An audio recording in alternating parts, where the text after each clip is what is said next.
Jesu Kristu inkosi. Jesu Kristu inkosi. Jesu Kristu inkosi. Jesu Kristu inkosi. Jesu Kristu inkosi. Ngiyabingelela ngibingelele baba bakutsibane egumeni likaJesu. Ngibingelele nomama, ngibingelele abefundisi bonke abakhona, ngibingelele ibandla lonke egameni likaJesu Kristu inkosi. Amen. Jesu Kristu. Bazalwane, igama lami nginguMzimba Madela, ngihlala endaweni yasemzilindi. Nginayo lento yokusaba uma phambi kwabantu abaningi. Ayisize inkosi. Ngizobonga isandla sikaNkulunkulu esiyatholakala ngaso ngekhaya lezwi. Ngikhona ekhaya lezwi, ngingumzalwane futhi wasentabeni kaJehova. Ngizolandisa ngale ndlela bazalwane, bengikhonza ngihlanganyela la ngihlanganyela khona, kodwa benginganako ukuthula, bengena ngiphuma ngena ngiphuma. Bese sekunale nto yokuthi ngahlangana nomuntu ongathi yakholwa, bese ngimtshela nje izono zami, ngimtshela ukuthi bami bengayazi ireason yalokho. Ngiyambonga uNkulunkulu kakhulu. Ekugcineni kwabo konke ngithema ngithola indaba yasekhaya lezithola ukuthi bade ngithola kunento yokuthiwa kuvuma izolo bazalwane. Ngiyabona ukuthi bengidinga lento leyo-ke.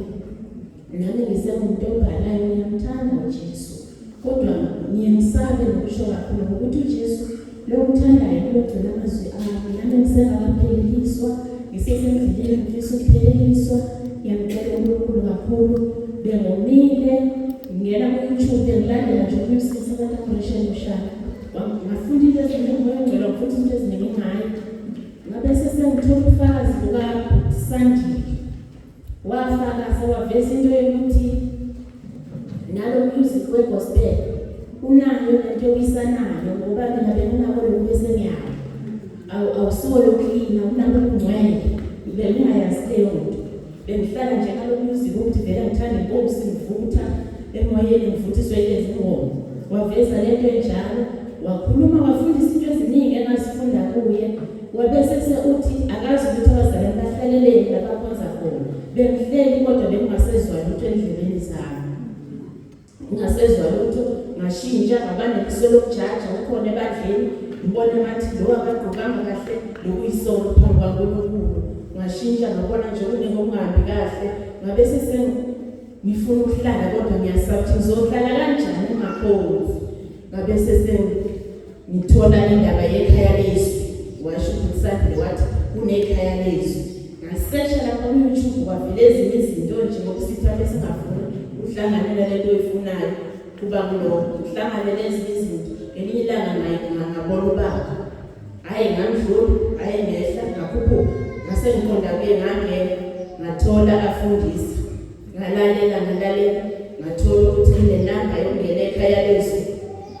Ngayifuna, ngayithola la ibhalwe khona.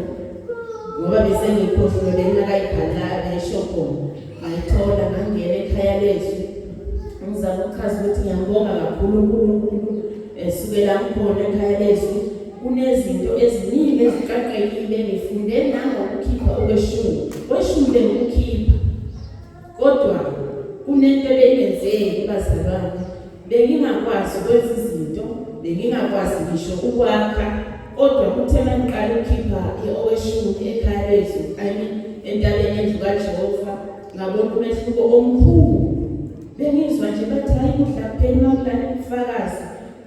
Kodwa kimi bekuphuka ngisho inkomisho endlini, yonke into iyaphuka, kufuneka ureplace yonke into nje.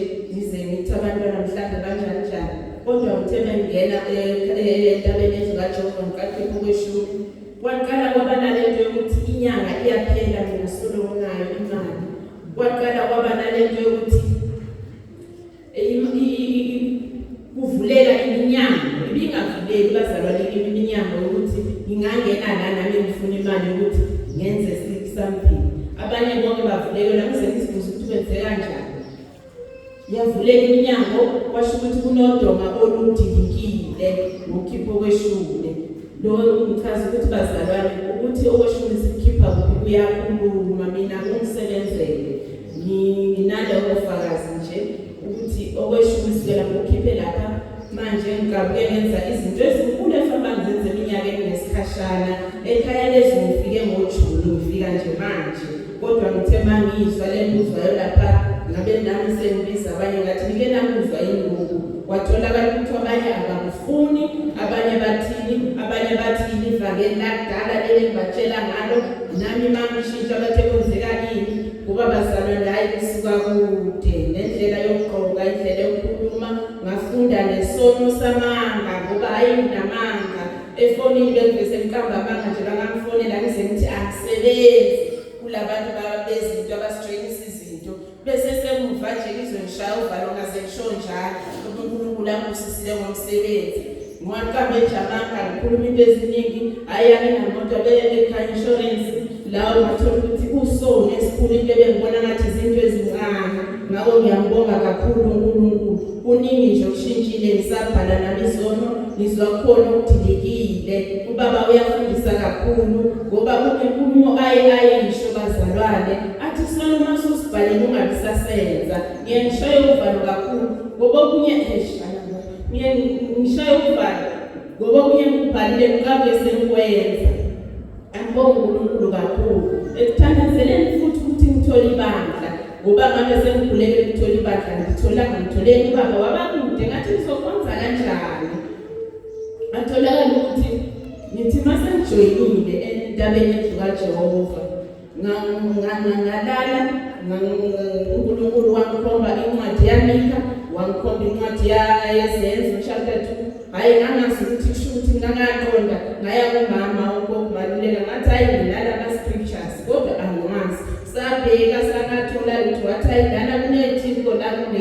kule kumina sengalala sangaqonda ngahamba ngathi mase sendlini emalanga elandelayo ngathola ukuthi kuyi-confirmation yokuthi ibandla ngitholile ngambonga kakhulu uNkulunkulu ngalokho bazalwane nginako ukuthula ngendlela emangalisayo ngiyafisa ngathi bonke abantu bangafikelela elazini iqiniso ngoba iqiniso livangeli leqiniso ivangeli leqiniso liphethwe ekhaya lezwi entabeni yendlu kaJehova ngitholile mina ngoba nabo ukuthi ngifake inwele ezithunywayo yebo bekunuka kodwa kuningi ngakufundiswa endlini yokholwa ukuthi kufanele ngishayele phezulu kufanele ngizenze kuhle ngiyambonga uNkulunkulu omkhululile ngangena izinto bezingihlula kodwa ngenxa yokuthi